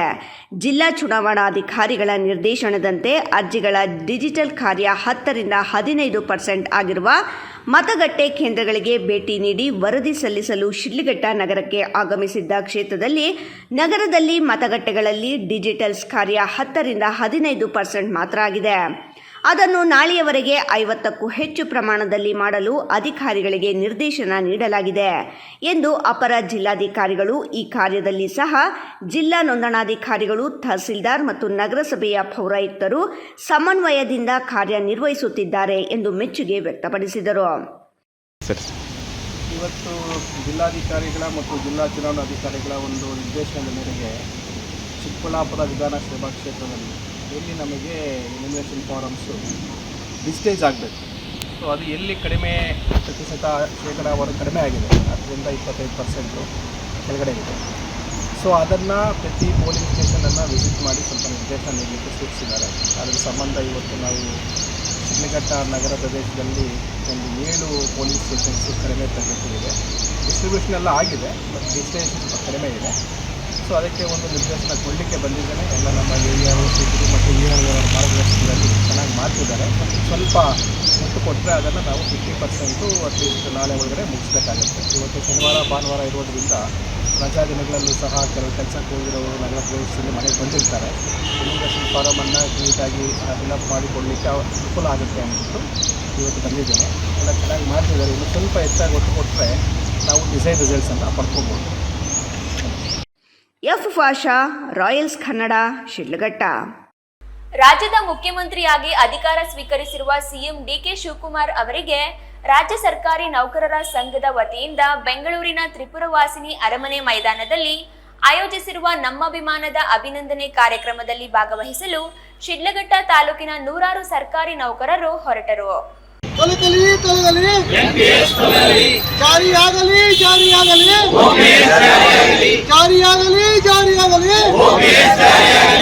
ಶಿಡ್ಲಘಟ್ಟ ತಾಲೂಕು ಸರ್ಕಾರಿ ನೌಕರರ ಸಂಘದ ಅಧ್ಯಕ್ಷ ಕೆಎನ್ ಸುಬ್ಬಾರೆಡ್ಡಿ ನೇತೃತ್ವದಲ್ಲಿ ಸರ್ಕಾರಿ ನೌಕರರು ಬೆಂಗಳೂರಿಗೆ ಪ್ರಯಾಣ ಬೆಳೆಸಿದರು. ಶಿಡ್ಲಘಟ್ಟ ನಗರದ ಕೋಟೆ ವೃತ್ತದಲ್ಲಿ ಬಸ್ಸುಗಳಿಗೆ ಚಾಲನೆ ನೀಡಿ ತಾಲೂಕು ಅಧ್ಯಕ್ಷ ಕೆಎನ್ ಸುಬ್ಬಾರೆಡ್ಡಿ ಮಾತನಾಡಿ, ರಾಜ್ಯದ ಸರ್ಕಾರಿ ನೌಕರರ ಬಹು ವರ್ಷಗಳ ಬೇಡಿಕೆಯನ್ನು ಈಡೇರಿಸುವ ಸಲುವಾಗಿ ಮತ್ತು ರಾಜ್ಯದಲ್ಲಿ ಹೊಸ ಆಡಳಿತದ ಚುಕ್ಕಾಣಿ ಹಿಡಿದಿರುವ ಸಿಎಂ ಡಿಕೆ ಶಿವಕುಮಾರ್ ಅವರಿಗೆ ನಮ್ಮ ಅಭಿಮಾನದ ಅಭಿನಂದನೆ ಕಾರ್ಯಕ್ರಮವನ್ನು ಹಮ್ಮಿಕೊಂಡಿದ್ದು, ಈ ಕಾರ್ಯಕ್ರಮದಲ್ಲಿ ಆದಿಚುಂಚನಗಿರಿ ಮಠದ ಪೀಠಾಧ್ಯಕ್ಷರಾದ ಡಾಕ್ಟರ್ ನಿರ್ಮಲಾನಂದನಾಥ ಸ್ವಾಮೀಜಿ ಹಾಗೂ ತುಮಕೂರಿನ ಸಿದ್ಧಗಂಗಾ ಮಠದ ಸಿದ್ಧಲಿಂಗ ಸ್ವಾಮೀಜಿ ದಿವ್ಯ ಸಾನ್ನಿಧ್ಯವನ್ನು ವಹಿಸಿದ್ದು, ಈ ಕಾರ್ಯಕ್ರಮದಲ್ಲಿ ಉಪಮುಖ್ಯಮಂತ್ರಿ ಡಾಕ್ಟರ್ ಜಿ ಪರಮೇಶ್ವರ್ ಸಹಿತ ಅನೇಕ ಗಣ್ಯಾತಿ ಗಣ್ಯರು ಭಾಗವಹಿಸಿದ್ದು, ಈ ಕಾರ್ಯಕ್ರಮದಲ್ಲಿ ಪ್ರತಿಭಾನ್ವಿತ ವಿದ್ಯಾರ್ಥಿಗಳಿಗೆ ಪ್ರತಿಭಾ ಪುರಸ್ಕಾರ ವಿತರಿಸಲಾಗುತ್ತಿದ್ದು, ಇದೊಂದು ಐತಿಹಾಸಿಕ ಕಾರ್ಯಕ್ರಮವಾಗಿದೆ ಎಂದು ವಿಶ್ವಾಸ ವ್ಯಕ್ತಪಡಿಸಿದರು. ಕೇಂದ್ರ ಸರ್ಕಾರದ ಮಾದರಿಯಲ್ಲಿ ರಾಜ್ಯ ಸರ್ಕಾರದ ನೌಕರರಿಗೂ ಸಹ ಸಮಾನ ವೇತನ ನೀಡುವ ವ್ಯವಸ್ಥೆ ಜಾರಿಗೊಳಿಸಬೇಕು. ಅದೇ ರೀತಿ ಎನ್ಪಿಎಸ್ ವ್ಯವಸ್ಥೆಯನ್ನು ತೊಲಗಿಸಿ ಒಪಿಎಸ್ ವ್ಯವಸ್ಥೆಯನ್ನು ಜಾರಿಗೊಳಿಸಬೇಕು ಎಂದು ಅವರು ಸರ್ಕಾರವನ್ನು ಆಗ್ರಹಿಸಿದರು. ಈ ದಿನ ಕರ್ನಾಟಕ ರಾಜ್ಯ ಸರ್ಕಾರಿ ನೌಕರರ ಸಂಘದ ವತಿಯಿಂದ ಏನು ಪಾರಂಪರಿಕವಾಗಿ ನಾವೇನು ಹೊಸ ಮುಖ್ಯಮಂತ್ರಿಗಳು ಬಂದಂಥ ಸಂದರ್ಭದಲ್ಲಿ ಆ ಹೊಸ ಮುಖ್ಯಮಂತ್ರಿಗಳಿಗೆ ನೌಕರ ಸಂಘದಿಂದ ಒಂದು ಗೌರವ ಸಮರ್ಪಣಾ ಕಾರ್ಯಕ್ರಮವನ್ನು ಹಮ್ಮಿಕೊಳ್ಳಲಾಗಿದೆ. ಈ ಒಂದು ಕಾರ್ಯಕ್ರಮದಲ್ಲಿ ಶ್ರೀ ನಿರ್ಮಲಾನಂದ ಸ್ವಾಮೀಜಿಯವರು ಹಾಗೂ ತುಮಕೂರಿನ ಸಿದ್ಧಗಂಗಾ ಮಠದ ಸಿದ್ಧಲಿಂಗ ಸ್ವಾಮೀಜಿಯವರು ಹಾಗೂ ಸನ್ಮಾನ್ಯ ಮುಖ್ಯಮಂತ್ರಿಗಳಾದ ಡಿ ಕೆ ಶಿವಕುಮಾರ್ ಸಾಹೇಬರು ಹಾಗೂ ಉಪಮುಖ್ಯಮಂತ್ರಿಗಳಾದ ಜಿ ಪರಮೇಶ್ವರ್ ಸಾಹೇಬರು ಇವರ ಘನ ಉಪಸ್ಥಿತಿಯಲ್ಲಿ ಸನ್ಮಾನ್ಯ ಸಿ ಎಸ್ ಷಡಾಕ್ಷ ಅವರ ಅಧ್ಯಕ್ಷತೆಯಲ್ಲಿ ಈ ದಿನ ಅರಮನೆ ಮೈದಾನ ತ್ರಿಪುರ ವಾಸಿನಿ ಗ್ರೌಂಡಲ್ಲಿ ಒಂದು ನಮ್ಮ ಅಭಿಮಾನದ ಅಭಿನಂದನಾ ಕಾರ್ಯಕ್ರಮವನ್ನು ಹಮ್ಮಿಕೊಳ್ಳಲಾಗಿದ್ದು, ಅದರ ಜೊತೆಗೆ ಕರ್ನಾಟಕ ರಾಜ್ಯ ಸರ್ಕಾರಿ ನೌಕರರ ಮಕ್ಕಳಿಗೆ ಒಂದು ಪ್ರತಿಭಾ ಪುರಸ್ಕಾರ ಕಾರ್ಯಕ್ರಮವನ್ನು ಈ ಒಂದು ಕಾರ್ಯಕ್ರಮದಲ್ಲಿ ಆಯೋಜಿಸಲಾಗಿರುತ್ತದೆ. ಅದರೊಂದಿಗೆ ನಮ್ಮ ಬಹುದಿನಗಳ ಬೇಡಿಕೆಯಾದಂಥ NPS ಇಂದ OPS ಆಗುವಂಥ ಒಂದು ಹಕ್ಕೊತ್ತಾಯ ಹಾಗೂ ಮುಂದೆ ಬರುವಂಥ ಕೇಂದ್ರದ ಸರಿಸಮಾನವಾದ ವೇತನವನ್ನು ರಾಜ್ಯ ಸರ್ಕಾರಿ ನೌಕರರಿಗೂ ಸಿಗುವಂತಾಗುವ ಒಂದು ಒತ್ತಾಯದೊಂದಿಗೆ ಎಫ್ ಫಾಷಾ, ರಾಯಲ್ಸ್ ಕನ್ನಡ, ಶಿಡ್ಲಘಟ್ಟ. ಕೊನೆಯದಾಗಿ ಮತ್ತೊಮ್ಮೆ ಹೆಡ್ಲೈನ್ಸ್. ಬಾಗೇಪಲ್ಲಿಯಲ್ಲಿ ಪಾಕಿಸ್ತಾನ ಪ್ರಜೆಗಳ ವಾಸ. ಪಾಕಿಸ್ತಾನ ಮೂಲದ ತಾಯಿ ಮಗ ಬಂಧಿಸಿದ ಬಾಗೇಪಲ್ಲಿ ಪೊಲೀಸರು. ವೀಸಾ ಅವಧಿ ಮುಗಿದ ಬಳಿಕವೂ ಇಲ್ಲೇ ವಾಸ. ತಾಯಿ ಪುತ್ರನ ವಿರುದ್ಧ ಪ್ರಕರಣ ದಾಖಲು. ಚಿಕ್ಕಬಳ್ಳಾಪುರದಲ್ಲಿ ರಾಷ್ಟ್ರೀಯ ಲೋಕ ಅದಾಲತ್ ಯಶಸ್ವಿ. ರಾಜಿ ಸಂಧಾನದ ಮೂಲಕ ಹಲವಾರು ಪ್ರಕರಣಗಳ ಇತ್ಯರ್ಥ. ಚೆಕ್ ಬೌನ್ಸ್ ಪ್ರಕರಣಗಳಲ್ಲಿ ಪಾರಾದ ಹಲವರು. ವಿಮೆ ಇಲ್ಲದೆ ಕಾರಣಕ್ಕೆ ಪರಿಹಾರ ಕಟ್ಟಿದ ಟ್ರ್ಯಾಕ್ಟರ್ ಮಾಲೀಕ. ಚಿಂತಾಮಣಿಯಲ್ಲಿ ಬಾವಿಗೆ ಬಿದ್ದು ಮದ್ಯ ವ್ಯಸನಿ ಸಾವು. ರಾತ್ರಿ ವೇಳೆ ಬಾವಿಗೆ ಬಿದ್ದ ವ್ಯಕ್ತಿಯನ್ನು ಕಂಡು ಬೊಗಳಿದ ನಾಯಿಗಳು. ನಾಯಿಗಳ ಬೊಗಳಾಟದಿಂದ ಬೆಳಕಿಗೆ ಬಂದ ಘಟನೆ. ಇಂದಿನ ವಾರ್ತಾ ಪ್ರಸಾರ ಇಲ್ಲಿಗೆ ಮುಕ್ತಾಯವಾಯಿತು. ನಮಸ್ಕಾರ.